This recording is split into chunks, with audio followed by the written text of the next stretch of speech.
pas de chasteté, mais contre l'onanisme. Donc l'onanisme, au-delà des rires multiples et variés, c'est une maladie, c'est-à-dire c'est vraiment...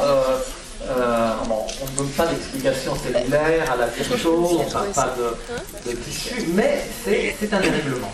En tout cas, il faut que ça devienne une maladie, parce que c'est trop reprouvé par la morale commune. Et voilà. Mais on parle d'orgasme. Qu'est-ce qu'un orgasme? Mais ça, ce cours, c'est vraiment... Pendant très longtemps, dans la médecine savante, on a parlé de reproduction et on a insisté sur le fait que le plaisir des partenaires est très important, est un ingrédient fondamental pour la procréation. Mais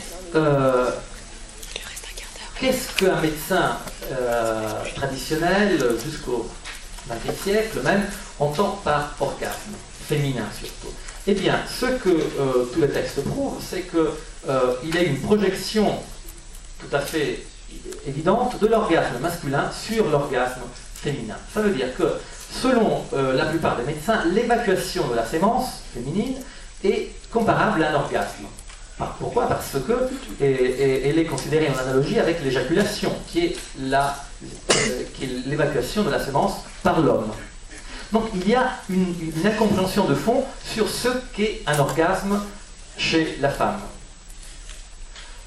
Et le rapport aussi entre une manifestation physique, donc l'évacuation de certains liquides, et une sensation de plaisir extrême, mais vraiment extrême, comme peut-être l'homme ne peut pas prouver. Et le corps de la femme, ça vous le savez, l'anatomie du corps féminin s'est construite en analogie avec celle du corps masculin. C'est pour ça que on parle bien de matrice, mais on parle de vaisseau spermatique, parce qu'il y a du sperme qui circule dans les vaisseaux féminins et masculins. On parle de testicules. Donc, vous voyez ici, testicules. Donc il y a souvent la même terminologie scientifique utilisée pour parler des parties féminines et des parties masculines. Mais il n'en demeure pas moins que